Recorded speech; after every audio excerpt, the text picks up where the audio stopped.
Elhaj Bakari Togola i ni ɲantuma ni waati in na i bɛ Sherifula Jabarani sanfɛ Mali kɔnɔ ani Mali kɔ kan maa minnu tulo b'i la i bɛ se ka mun de fɔ kɔrɔfɔ daminɛ na ka ɲɛsin maliyɛnw ma kɛrɛnkɛrɛnnenya sɛnɛ hukumu kɔnɔna na n'o ye malo sɛnɛ ye. K'a ka teri ɲɛmɔgɔ fo n'o Hayidara ye n'o ye n terikɛ de n y'a fɔ i ɲɛna n ko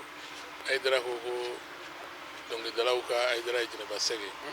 karamɔgɔw t'ale ye sɛnɛkɛlaw ta ye Hayidara saba de don n yɛrɛ kanubaaba de don n b'a fo k'a waleɲuman dɔn k'a sɔrɔ an nana se an ma yan a diyara n ye an b'a ɲini Ala fɛ an bɛna kuma fɛn min kan Ala k'a mɛn hakili di adamadenw ma. I ye min fɔ malo ko kan ne hakili la samiya donda in na e yɛrɛ bɔra yan an ye baro kɛ mɔgɔw y'a lamɛn ayiwa i yɛrɛ bɛ yan bi sumana dilan kuma in na n y'a ye ani n y'a mɛn an b'a fɔ o tɛ kelen ye ne y'a yira i la k'a fɔ malo sɛnɛ ne donna san 1984 ka b'o la ka se bi ma ne bɛ malo sɛnɛ mais malo sɛnɛ ne hakili la nafa b'a la ka d'a kan ɲininikɛlaw y'a fɔ cogo min na mɔgɔ o mɔgɔ y'a baara kɛ ten a ka ca Ala fɛ i bɛ fɛn sɔrɔ mais mɔgɔ bɛ fɛn o fɛn kɛ gɛlɛya b'a la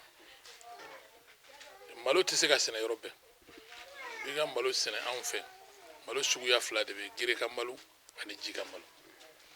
gereka malo problème ye buba ka ca malo ɲɔfɛ n'i ye gereka malo sɛnɛ ni yɔrɔ dugukolo fanga ma bonya bubaw b'a tiɲɛ mais ji malo fana Ala m'o sigiyɔrɔ ji bɛɛ ma parce que i b'a sɔrɔ dugu o dugu falakɔnɔlanin mun bɛ yen ani jitɛmɛ siranin mun bɛ yen ani jamana yɛrɛ yɔrɔ mun na bɛɛ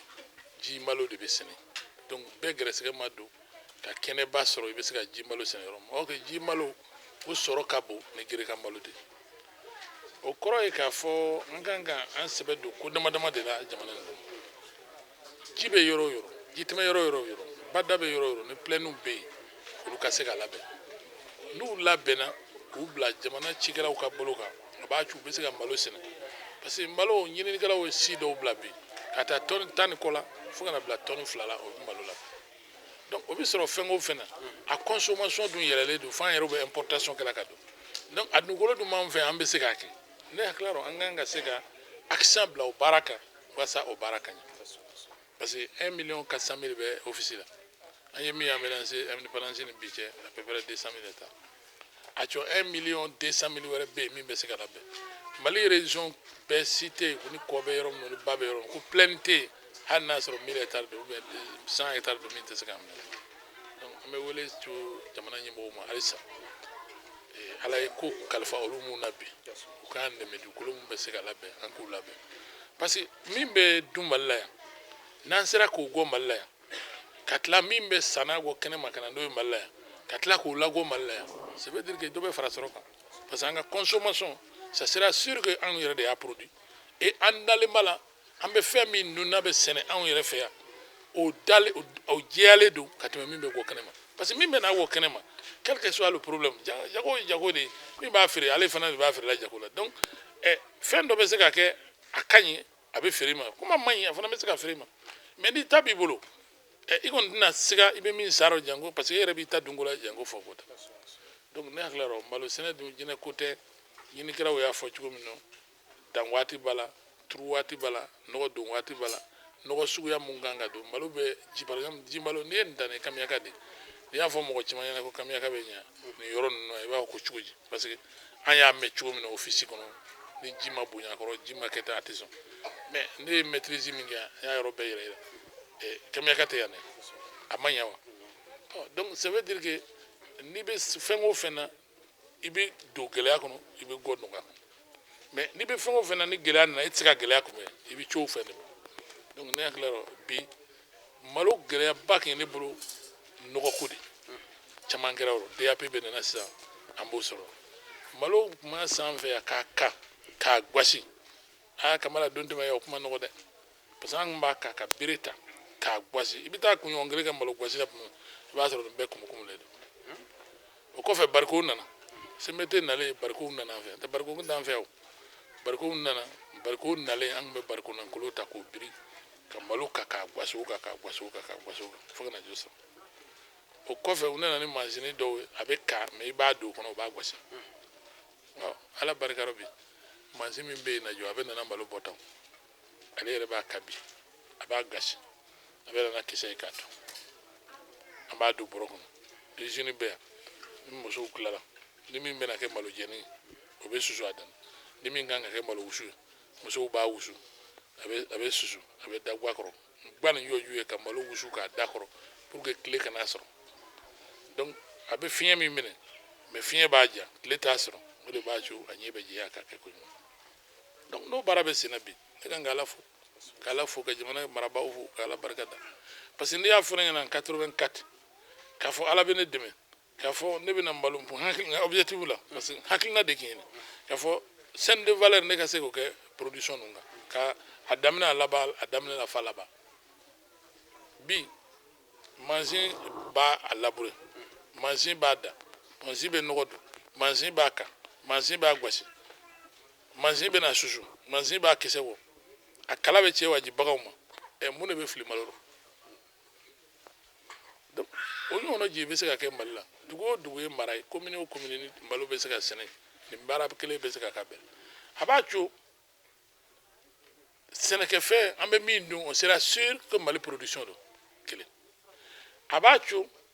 n'a bɛ jɔ bolo n'a tɛ jɔ bolo a sanni yɔrɔ bɛ surunya a b'a to baarako min n'an b'o kɛ gɛlɛya bi a bɛ se ka denmisɛnninw ka baarako nɔ parce que sɛnɛ kɛcogo mɔgɔw de b'a kɛ a bayɛlɛmacogo mɔgɔw de b'a bayɛlɛma a feerecogo mɔgɔw de b'a feere ayiwa n'i y'o domaine dɔmɔ ta hali n'i ye mɔgɔ kɛmɛ kɛmɛ ta o bɛɛ la o na jo bɔ a la kɔni o na jo bɔ a la bon n'o sigida cayara mali kɔnɔ ne hakili la o bɛ se ka caman wala bi e yɛrɛ ko a ka mɔgɔw tilalen bɛ malo yɔrɔ la an bɛ ala deli ala ka aidara ka jamana hɛrɛ ka segin hɛrɛ parce que ni jama bɛ n'i la mɔgɔ kɔ i la jamana kɔnɔ i bɛ dugawu kɛ a tɔgɔ juguya kana sɔrɔ surtout insécurité ko mun bɛ senna diɲɛ bɛɛ kɛ y'o bi mais an bɛ ala deli jama nin kana malo kɛ hɛrɛ ka segin hɛrɛ ka mali danbe to a la parce que tiɲɛni ka nɔgɔn ni ɲɛli ye tiɲɛnikɛla dun tɛ yen donc an bɛ dugawu kɛ an terikɛ ɲɔgɔn la donc nin bɛɛ b'a jira jama min bɛ nana mali kɔnɔ bi jo bɛ fara consommation kan kan mais n'o y'a sɔrɔ consommation tɛ yen don n'a fɔra ko balo bɛ kɔgɔji kan na bi ani balo bɛ bɔ ɲamana ka taa bamakɔ jumɛn de ka teli min bɛ bɔ ɲamana yan o ka teli kɔgɔji ta ye donc ne b'a fɛ sɛnɛkɛlaw ka da u yɛrɛ la u ka kalanbaaw lamɛn u ka baara kɛ jamana yɛrɛ ka da sɛnɛkɛlaw la k'u kalankɛbaaw minnu y'u kɛ k'u bilasira fɛn minnu ye n'u tɛ se o la k'u dɛmɛ o la pour que jamana nin a dun ka fa a ka sabati et c'est ça que malo kɔni jɔyɔrɔba ka bon malo ni kaba ni mɔgɔ b'a fɛ ka dun ka fa sabati i la so o fɛn fila de ka teli k'a kɛ parce que olu ka production ka ca hectare la ka tɛmɛ cogo kan n'i ye binbiri sɛnɛ cogo o cogo a ɲɛlen ye tɔni kelen kilo fila ye tɔni bɔrɔ tan ni fila a tɛ tɛmɛ o kan i ye saɲɔ sɛnɛ cogo o cogo a ɲɛlen ye bɔrɔ tan a tɛ tɛmɛ o kan bon ninnu mun bɛ se ka tɔni tan ni kɔ kɛ fo ka taa se tɔni fila ma bon n'an y'o valoriser ka maaw bilasira a kan ka kɛ yɔrɔ min na ko parce que an bɛ ɲɔgɔn nɛgɛ sɛnɛw yirituru o mɔni o ji ni si tɛ se ka taa kɛ ji kɔ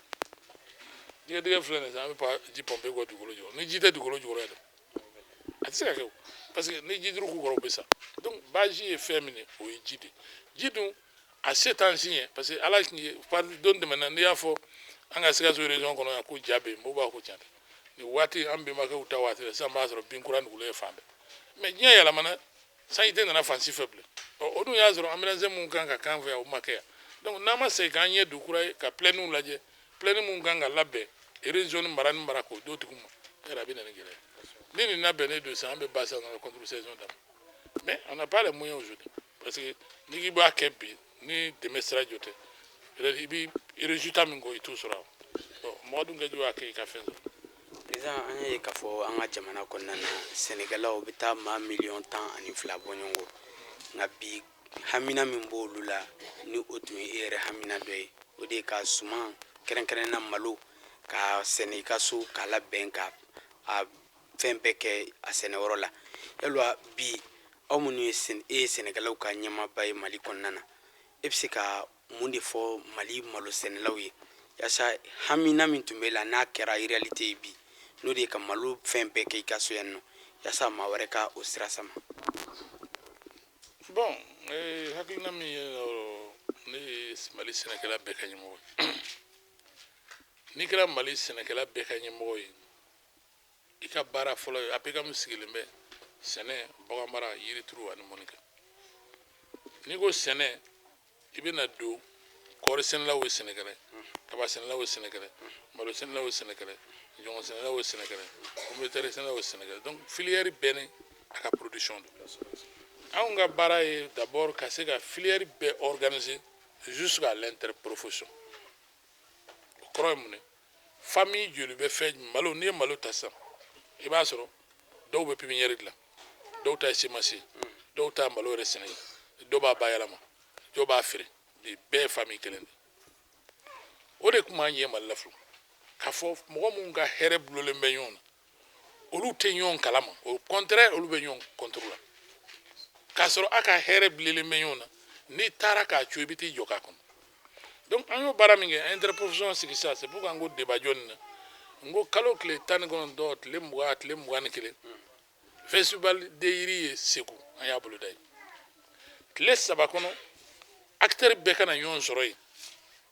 mali kɔnɔ ani mali kɔfɛ aw bɛ mun kɛ senegali malokoro burukina aw bɛ mun kɛ abidjan aw bɛ mun kɛ lome aw bɛ mun kɛ ghana aw bɛ mun kɛ nigeria aw bɛ mun kɛ mali anw bɛ mun kɛ anw bɛ min anw bɔra min an bɛ taa la min n'an sera k'o baara kɛ ka mali kɛ vitrine de malo kan parce que ni tubabu yɛrɛ y'a fɔ an ɲɛna kɛnɛma mali tubabu ko officie dɔrɔn la région de Ségou seulement peut nourrir l'Afrique n'o fɔra i ɲɛna n'i ye maliyɛn n'i bɛ ko faamu a b'i yɛrɛ maloya k'a fɔ fɛn dɔ b'aw fɛ yen n'aw sɔnna k'a kɛ aw bɛ se k'an bɛɛ balo aw dun tɛ se k'a yɛrɛ balo la n'a fɔra cɛbakɔrɔ ma a b'i lamaloya dɛ donc n'an sera ka ɲɔgɔn sɔrɔ segu ye bɛɛ k'i ka baara kɛ an b'a malo sɛnɛ min bɛ pipinière bɔ o k'a dɔn k'a fɔ ale bɛ jɔ la min bɛ malo turu o k'a dɔn ale bɛ jɔ la min bɛ nɔgɔ dilan ka na di o k'a dɔn ale bɛ jɔ la min fana b'a sɛnɛ o k'a dɔn a bɛ jɔ la min b'a bayɛlɛma o k'a dɔn k'a bɛ jɔ la min b'a sa k'a dun o k'a dɔn yanni k'a kɛ baaramayɔrɔ mun de kɛra parce que ni e bɛna fɛn sa sugu rɔ yanni sugu cɛ min bɛ kɛ e t'o dɔn waati dɛw ta tɛ mais dans le problème o problème de bɛ mali la parce que ne bɛ mɔgɔ caman k'a mɛn malo sɔngɔ ka gɛlɛn mais malo bɛ sɔrɔ cogo min na ale yɛrɛ t'a dɔn maliyɛn dɔw b'a f'i ɲɛna malo sɔngɔ ka gɛlɛn o tɛ malo sun yɛrɛ dɔn bon aw bɛ enfin a fɔra k'a fɔ pour que i ka hectare 1 labɛn f'i ka 4,500,000 sara canalisation ye min ye mɔgɔ caman t'o dɔn baraji min yɛrɛ bɛ fɔ mɔgɔ caman t'o dɔn n'u nana ka na arrangé bɛɛ k'a dɔn k'a fɔ an kan ka baara min kɛ e tɛ caméra ninnu mana fɛn ɲɛna sisan ko mankan tɛmɛ n'u mana fɛn ɲɛna sisan an bɛ kuma nin bɛɛ kɛ an bɛ tila an b'a sɔrɔ foyi tɛ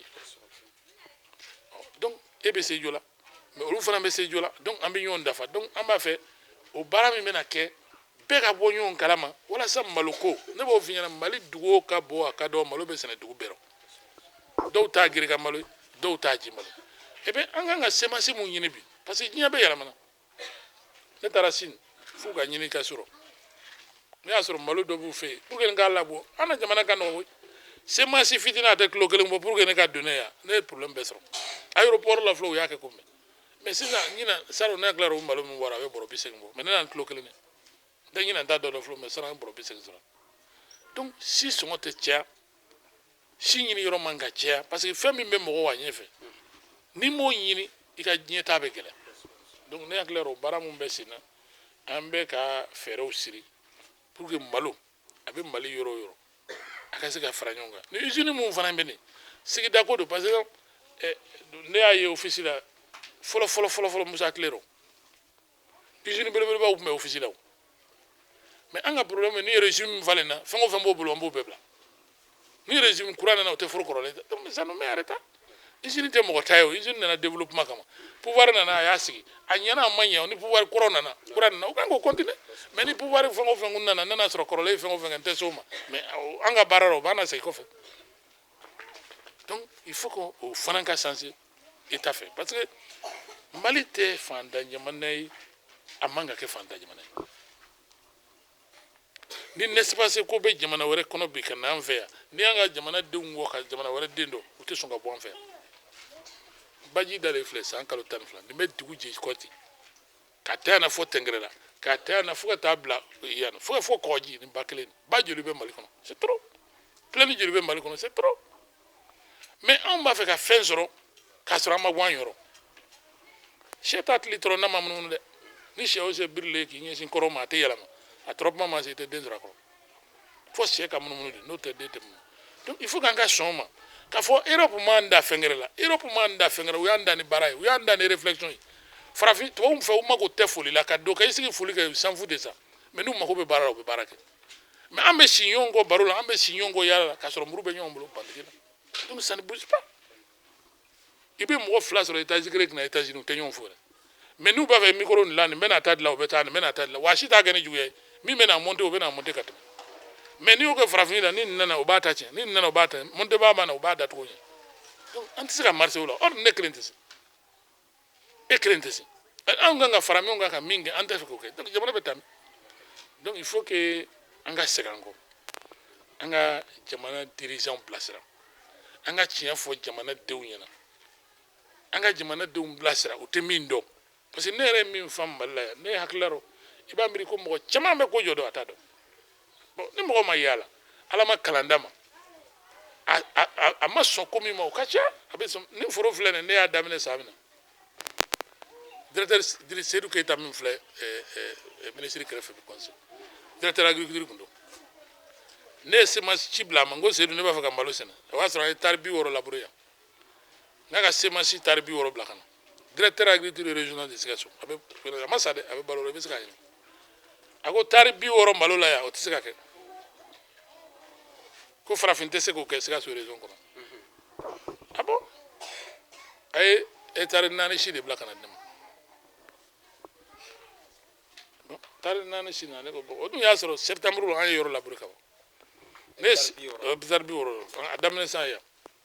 an ye semence ɲini de gauche à droite fo ka na balo hectare 60 da après ne y'a fɔ n ka ka na n ko bana jɔ bɛ na malo mais n'a bɛ na ka na busɔle quoi a nana yala ni busɔli b'i bolo ni bɛ mobili kɔnɔ i bɛ se ka munumunu k'a dan bɔ an nana ye munumunu ka tari 67 a ko n ko Seydou n ko a tɛ se ka kɛ n ka tɛmɛ aw kalamaw de bɛ k'an lasegin parce que c'est compliqué ni mɔgɔ kalanna a bɛ siran kojugu a tɛ se ka kɛ mun na ne taara dɔw ka foro la tari 60 mɔgɔ wɛrɛ tɛ ne donna sɛnɛkɛla ka foro la tari 60 mais ne ye tari 60 sɛnɛ e ko k'o tɛ se ka kɛ donc tu me mets en retard donc ça veut dire quoi a tɛ se ka kɛ o kɔni tɛ diɲɛ kɔnɔ bilen irisigi de bɛ fɛn bɛɛ la avion fɔlɔ mɔgɔ de y'i saraka ka don a kɔnɔ mobili fɔlɔ jɔ de y'i saraka ka don a kɔnɔ moto fɔlɔ jɔ de y'i saraka mais de ko olu sɔnna ka ban ni mɔgɔ ye fɛn o fɛn kɛ k'o bɛ se ka kɛ a y'a kɛ cogo min na a ɲini k'o dɔ dɔrɔn n'a y'a kɛ ka ban a bɛ se ka kɛ donc ni malo foro daminɛ san yan dɔw nana fɔ ko k'ale yɛrɛ hakilila nin ko foroko ye ko nin tɛ foroko daminɛ de ni se sɛnɛ wa a ma sa a bɛ n jira yan a ma sa peut-être a bɛ yan bi n t'a dɔn et puis malo sɛnɛlen ko malo ko wɛrɛ tɛ nin ko nin bɛna ka cogo di dɔw yɛrɛ b'a fɔ ne yɛrɛ ɲɛna k'an n'a ye malo si kɔni bɔ yan dɔrɔn ko nin bɛ se ka ka cogo di n ko e yɛrɛ n'a nin baara kɛ yan k'a ban fo k'a dɔgɔya yɛrɛ mais bi don donc a tɛ se kɛ f'an ka go kɔfɛ de fɛn bɛɛ bɛ se ka kɛ min kɛ don ma se e min ko k'a tɛ se ka kɛ e ni fan fara a ka ban ni fan fara a ka dɔrɔn a bɛ kɛ o mais e min a y'a kɛ k'a jigi da e min kan ne ko k'a tɛ se ka kɛ ka ban tu le décourages pour lui donc ne hakili la n'i ye malo ko fɔ an k'an jija malo kelen tɛ filière fɛn o fɛn bɛ Mali la yan bi ne bɛ fɛn o fɛn dɔn a kɛra yiri ye o a kɛra lenburu ye o a kɛra fɛn o fɛn dɔn ni bɛɛ y'i ta kɛ bɛɛ k'i jɔ i jɔyɔrɔ Mali jamana ne tɛ jamana la an kɛrɛfɛ min bɛ se ka ɲɛ fo n'a kɛra Laginɛ ye parce que ala ye dugukolo min di Laginɛ ma o fana t'an bolo sinon ni Laginɛ ko yɔrɔ ne ma dugukolo yɔrɔ si yaala mais hali Côte d'Ivoire filɛ nin kɛ Côte d'Ivoire filɛ bi Dieu fait les choses mais Côte d'Ivoire bɛ hɛrɛ min na bi c'est les Maliens et les Burkinabés an bɛ baara min kɛ Côte d'Ivoire n'an y'o kɛ Mali la an bɛ fɛn sɔrɔ ka tɛmɛ Côte d'Ivoire kan an ka yiriforo min bɛ Côte d'Ivoire bi a place bɛ sɔrɔ office la mais ni malien yɛrɛ fɛ n'a tɛ kɛnɛma a man ka baara kɛ ne dun mɔgɔ ma se ka baara k'i yɛrɛ ɲɛ fɔ kɛnɛma la e dun ma wa min kɛ kɛnɛma i b'o tilan saba bila i den na donc i ka réussite bɛ gɛlɛya lajɛlen fara ɲɔgɔn kan a tɛ taa minɛnko kɔ an y'a ye k'a fɔ ɲina an ka jamana ɲɛmɔgɔw journée paysanne fɛ u ye ɲina dabila mécanisation hukumu kɔnɔna na n'o ye ka bayɛlɛmaliw ni fɛnw don a la kosɛbɛ ni minɛn ninnu n'a b'e bolo yan a bɛ tigɛli kɛ a bɛ gosili kɛ a bɛ tila ka a wɔrɔ yalima minɛn ninnu a bɛ sɔrɔ nɔgɔya la a bɛ bɔ Mali kɔnɔ yan bon e ye min fɔ halisa an b'an ka jamanakuntigi fo a n'a ka gouvernement bɛɛ parce que n y'a fɔ kuma jɔ nin na n k'ale nalen fanga la a sɔnna k'a fɔ a bɛ subvention continue ka tila ka 300 bɔ nɔgɔ sɔngɔ la parce que subvention tun bɛ yen 2000 ni 500 ale de y'a jigin k'a kɛ 2000 ni 500 ka tila ka semasiw subventionné semasi jɔyɔrɔ ka bon sɛnɛ rɔ hali nɔgɔ ye ne bolo ka tila ka Mali budget sɛnɛ budget 10% k'a kɛ 15% ka tila ka tracteur 1000 ji sara k'a subventionné à 50%. Donc o ye min ne ni k'i b'a kuma fɔ komi an ka pouvoir tɛ se ka tanto parce que opposition ko ma faamu an fɛ yan ni k'i bɛ fanga tanto a tɛ fɔ k'i bɛ fanga ye baara min kɛ fɔ mais ko fanga yi san ne tɛ sa ne kɔni tɛ sa n'i ye min kɛ n b'o fɔ mais ne kɔni tɛ sa parce que ne bɛ n ka baara kɛ ka da yɔrɔ min mais ni min kɛ don min na an k'a fɔ a y'o kɛ par exemple changement climatique in na bi bɛɛ b'a dɔn dugu o dugu Mali kɔnɔ a bɛɛ ni tracteur ka kan n m'a fɔ foroda bɛɛ tɛ se mais dugu bɛɛ kelen kelen kɔnɔ tracteur kelen kan ka sira kɔnɔ pour que ni sanji nana a ka mɔgɔw ka forow labourer dugu dɔw ye tracteur yɛrɛ kelen bɛ o ta ba ka tila k'a jɔ bon mais ni sanji ko min ye nacogo ta la a na waati dɔlen tɛ ni mansin bɛ dugu bɛɛ la a bɛ baara nɔgɔya a t'a nɔgɔya donc mécanisation c'est une obligation parce que main d'œuvre ko an yɛrɛ b'a dɔn diɲɛ adamaden farikolo fiɲɛra kunun baara bi mɔgɔ tɛ se ka kɛ an bɛ se ka hakilila baara kɛ mais farikolola baara bɛ tunu ka taa ni farikolo baara bɛ tunu farikolo baara yɛrɛ mun kɔ o tɛ minɛ nin ni mansin kelen bɛ se ka min ka tile kɔnɔ n'i ko mɔgɔninfinw k'a kan a bɛ gɛlɛya dɛ donc mécanisation a kan ka jamana kan ka an forcer ka taa de c'est pourquoi ɲina u y'a fɔ mansin recensement min kɛra a kana kɛ mansin dɔrɔn sɛnɛkɛla mago bɛ mansin la mais i b'a sɔrɔ yiriforo baara la mansin mago bɛ fɛn wɛrɛ la min tɛ mansin misi mɔgɔ min ka baara ye misi baara ye i b'a sɔrɔ o mago bɛ mansin na mais mansin min tɛ malo ka mansin tɛ donc recensement kɛra i mago bɛ min na e yɛrɛ mago bɛ min na mais an ka jamana gɛlɛya ka bon parce que hali ɲɛbila sara min b'a rɔ mɔgɔ caman dɛsɛra ka ɲɛbila sara hali sisan mansin 130 jɔlen bɛ Seydou ka usine la ni min ye 12 ye ni nana ni 600 bi ani 100 i b'i ta ta juru t'i la État b'a ta sara mais an ye misali passé fan bɛɛ donc ça veut dire que toujours il y a un manque à gagner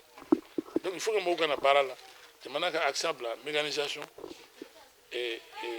usine mun bɛ emballage fana kɛ parce que an ka produit fini Mali la waati dɔw ni bɔra n'a kɛnɛma i bɛ maloya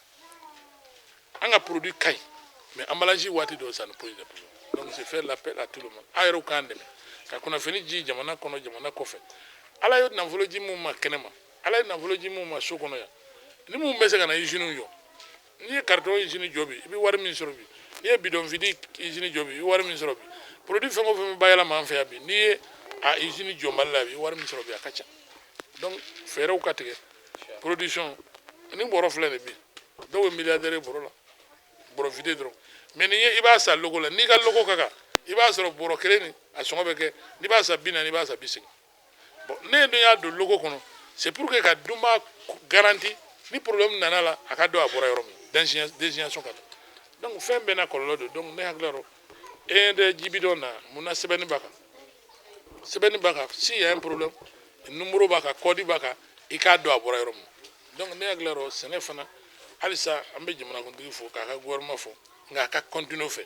i ka ci fɔ Hayidara fana ɲɛna a yɛrɛw ka fara an kan parce que karamɔgɔya ka di dɛ mais ni karamɔgɔ sigilen ka mɛn jɔ dunna dɛ yɔrɔ ni jɔ ma dun karamɔgɔya tɛ taa yɔrɔ jan donc a yɛrɛ fana ka fara an kan an kan ka jɛ ka mun fɔ pour que karamɔgɔya fa parce que kaliwara do ni kala ma wata suma ma bɛ taa o a tɛ bɔ yɔrɔ wɛrɛ a bɛ bɔ gabugu de la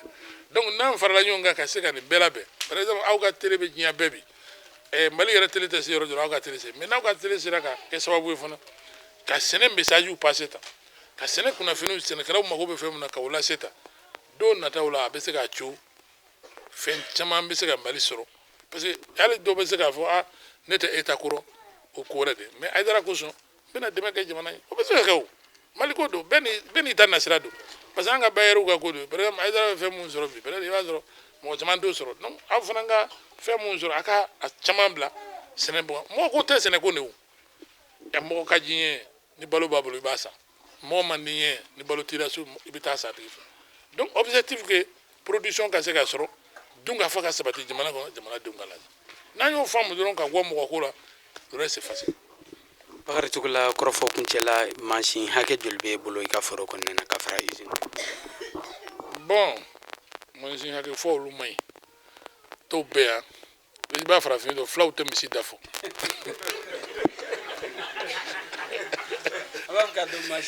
mansin min bɛ baara kɛ yan bi a bɛ mansin tan bɔ ka fara malokalaw na i yɛrɛ ye malokalaw ye malokala bɛ taa 4 de parce que o bɛɛ ye a baarakɛminɛ de ye mais halisa n b'a fɛ ka baara se niveau min na minɛnw ka dɔgɔ donc n b'a ɲini ala fɛ san o san ni production kɛra an ka se ka kura sɔrɔ ka fara kan bon kɔrɔfɔlaba ye k'a yɛrɛw fo a bɛ baara min na k'aw yɛrɛw fo a bɛ sɛgɛn min na nka an kana décourager Mali ko don n'an b'a fɛ Mali ka taa ɲɛ hali mɔgɔ min ma émission nin ye télé la maaw sigilen bɛ yan an bɛ nin kuma min na a bɛ hakili wɛrɛ d'o ma parce que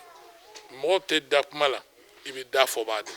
ni dara mɔgɔ mɔgɔ la a bɛ fɛn min fɔ i bɛ da o de la anw ta dun a ma kɛ k'a fɔ nin ye an bɛ ka fɛn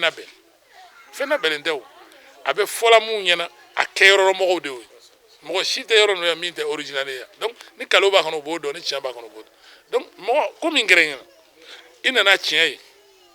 n'o tigi b'o baro kɛ a bɛ courage di mɔgɔ mɔgɔ bɛ ninnu na cikɛla nin bɛɛ ye cikɛlaw bɛɛ b'a dɔn bi e ma kabaw jɔlen na yɔrɔ dɔw sisan baara banna mais halisa baara ma ban fɛ e ma mɔgɔw ka kabaw jɔ sisan donc ça veut dire que o bɛɛ b'a jira ko dunkafa sabatilen parce que sɛnɛ ba ye ni sisan cɛ ka kɔɔri ban ka ɲɔ tigɛ ka tigɛ kana ka sɔ gɔ fo kana se kaba baara ma kaba de bɛ kɛ laban parce que ni kaba tigɛ jɔ o bɛ se k'i kɔnɔ fɔ waati jan mais n'i sera dugu o dugu la sisan ko baara foyi tɛ yen bilen o kɔrɔ k'a fana bɛ kɔn ba dɛ parce que a ma ba dilanla joona a bɛ ba dilan joona mais n'i ye dugu o dugu sɔrɔ k'a ma ba dilan joona i b'a sɔrɔ a fana bɛ mɛn dun de la o donc kuma fɔ yɔrɔ o de b'a nafa ye donc a kana décourager a k'a jija sɛnɛ kunnafoni bagan mara yirituru a bɛ se ka je a ka télé la waati ni waati min na a k'a kɛ parce que an ka jamana ɲingun de b'o yɔrɔ la n'o dun man ɲa an tɛna kɛ foyi ye o de laban wele ka ban walasa o bɛ dan siri bi jɛmukan in na min na bɛnna Elhaji Bakari Tugula ka maloforo kɔnɔna na min sababu ɲuman bɔra usine Stone na aw ni ce aw ka ɲamadali fɛ aw k'an bɛn diɲɛ waati wɛrɛ